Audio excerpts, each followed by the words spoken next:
Magandang gabi po. Higit sa ating dakilang Diyos Ama at sa inyong lahat mga kabayan. So, mga kabayan, no, ito po pag-usapan natin po, no? Kasi po tungkol po ito sa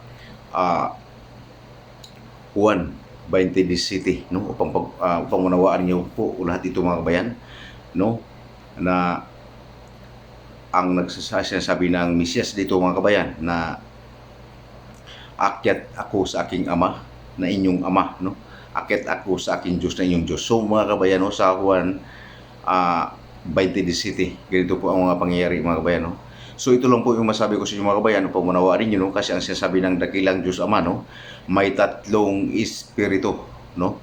Ito po, wag na nating pag-usapan. Maya ko nang ipapaliwanag sa inyo kung bakit po hindi inamin ng Pinoong Mesyas na siya po ay Diyos, no?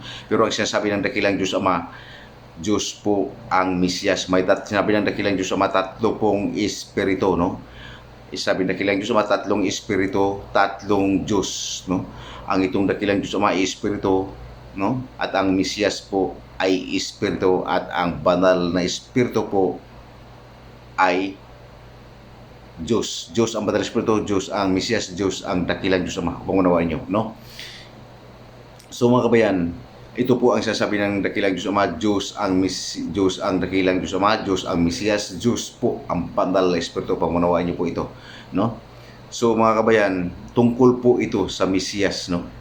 So tungkol po sa Mesyas mga kabayan, ang kalagayan po nito ay Diyos. Ito po ay sinasabi ng dakilang Diyos Ama, dahil po ang sinasabi ng Ama nito, no, ay anak po niya talaga ito, at pinanganak po ito ng dakilang Diyos Ama. Kaya ang kalagayan nitong Mesyas ay espiritu, no? So wag muna po tayo sa Kristo. Dito muna tayo sa Mesyas, no? Ang Ama at ang Mesyas at ang banal na espiritu, no? Itong tatlong espiritu nito. Kasi ang kalagayan nitong tatlong mga kabayan, ang dakilang Diyos Ama at ang Mesyas at ang banal na espiritu ay puro po to espiritu.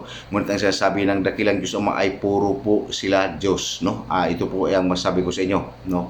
Ang dakilang Diyos Ama, ang Mesyas at ang banal na espiritu, no? Puro po ito Diyos. Upang manawaan niyo, no? So mga kabayan, kaya hindi pinakilala ng Mesyas, no, ang kanyang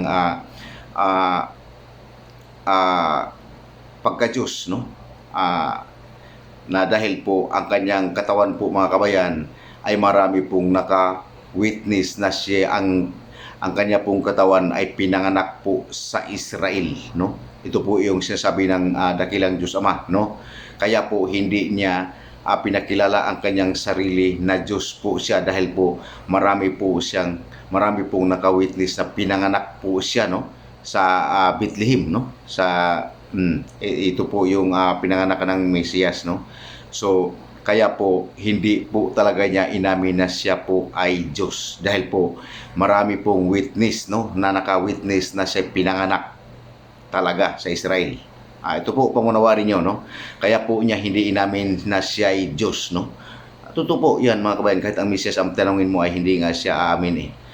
Pero pag tinanong mo sa dakilang Diyos Ama at ang banal na espiritu ay ang Mesyas po ay Diyos, no? O pamunawarin nyo ito. Mga kabayan, marami pong talata sa Biblia na hindi po, halos po lahat ng talata mga kabayan, hindi po ninyo naunawaan o hindi po tama ang inyong pag-intindi, no? Pagkaintindi sa mga talata o pamunawaan ninyo, no?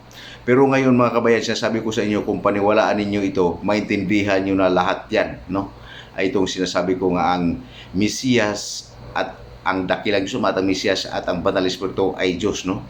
So ito po ay malinaw na sinasabi ng ating dakilang Diyos Ama, no, na ito po ay talagang Diyos po talaga itong Mesiyas, no? Ngunit po pag binanggit mo itong Kristo mga kabayan, ito po ay separate ang espiritu dito sa Mesiyas, dahil itong Kristo po, ito po yung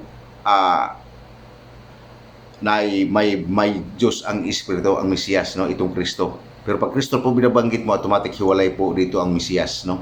Pag Kristo, ang general banggit dito mga kabayan sinasabi niyong Kristo ay Mesiyas po talaga, upang buo ito, no, espiritu at ang katawang tao nito, upang maunawaan niyo. Ang tamang banggit ito sinasabi ng dakilang Diyos Ama ay Mesiyas, no, upang nanatili itong Diyos, no, ang buo, no, upang maunawaan niyo, no. Dito po to, dahil po to, bakit ko po to na yan, mga kabayan, bakit ko po to na kung ano na sa Juan 20:17, bakit ko po ito pinagsikapan na dahil dito po marami nanindigan dito na tao po ang totoo po, tao ang Kristo, no? Walang nagsabing tao Mesiyas. Tao po ang Kristo. So totoo po tao ang Kristo, pero mga kabayan, hindi kung sino man ang kumikilala ng Diyos ang Mesiyas, huwag niyo na pong tawaging Kristo. Ito po yung katotohanan. Pero ang katotohanan po mga kabayan, ito po ang tunay. Sabi ng Ama, wala pong Kristo, kundi ang Mesiyas po ang mayroon. So ibig sabihin, hindi talaga ng Ama kinikilala, no, na tao ang kanyang anak, kundi Diyos po talaga ang kanyang anak, no? Kasi wala siya no? Sinasabi ko kung tatanong ko sa kanya kung may Kristo po, wala daw talagang Kristo, kundi ang Mesiyas lang po. Ito po yung upang maunawaan niyo po mga kabayan, no? Na pinanindigan niyo to na akyat ako sa aking Ama, kaya nanindigan yung tao, no, ang Mesiyas, dahil akyat ako sa aking Ama, inyong Ama, sa aking Diyos, inyong Diyos, no? Sa Juan 20:17 dito po, no. Pagdating naman dito sa dating naman dito sa Juan 20:28, dito naman yung sinasabing Panginoon ko at Diyos ko, sabi ni Tomas, no? So, nag-react ba ang Panginoon dito? Hindi, no? Kasi itong sinasabi ni Tomas, ito po ay hindi po si Tomas ang nagsasabi dito, no? Nakilala ang dakilang Diyos Ama dito mga kabayan, no? Ang salita ng Diyos, dakilang Diyos Ama ang nilagay sa bibig ni Tomas. Kung pamunawaan niyo, no? Kaya alam ni Tomas na Panginoon ko at Diyos ko, ito po ang bagay niyo. Pamunawaan niyo mga kabayan, kasi po ang Bible po, ito po sa totoo lang kung naniniwala kayo dito, no? Kasi ito naman sinasabi ko sa inyo mga kabayan, nang sabi ng dakilang Diyos Ama, kailanman ang kanyang ang kanyang karunungan ay hindi niya pinagkaloob sa may aral o mga eskolar matatalino. Upang munawaan niyo mga kabayan, no? Ito po dapat munawaan ninyo, no? Ang pride po mga kabayan, pakatandaan po natin ito, pag hindi po natin ito isuko, no? Hindi nyo po makilala ang inyong sarili. Paano nyo pa makilala ang mga espiritu, no? Ang dakilang Diyos Ama at ang Mesiyas at ang banal na espiritu, kung hindi nyo man kilala ang inyong sarili. Mga kabayan, sa sobrang talino ninyo, no? Sa sobrang talino ng tao mga kabayan, ni sarili niya hindi niyan makilala. Pakatandaan po ninyo ito, no? Ayun po ang katotohanan, no? Ito po ang masabi ko sa inyo pang manawaan ninyo, ang Biblia po. Kung sa harapan nyo lang po yan, na binasa ninyo na basta nyo lang basahin po mga kabayan, pamunawaan nyo to, no? Basahin nyo lang po ito na parang basta binasa nyo lang po, no? Kung binigyan nyo naman to ng kahulugan, mali-mali naman. Sa Diyos po kayo magtanong, no?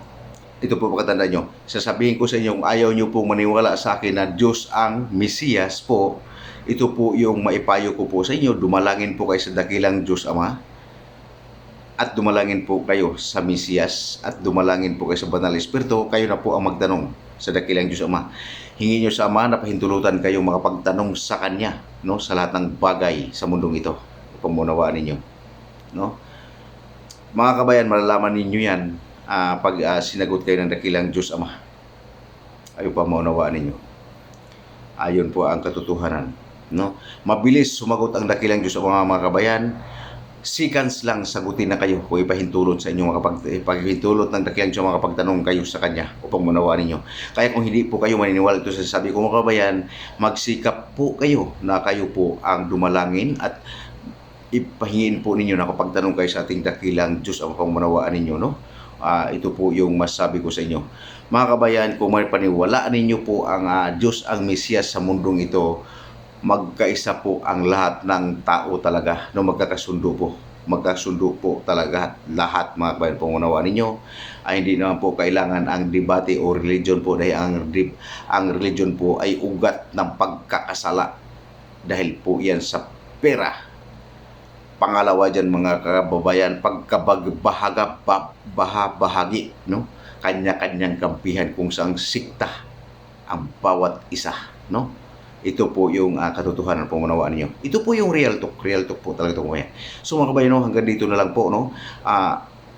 Magandang gabi po, higit sa ating dakilang Diyos Ama sa inyong lahat mga kabayan.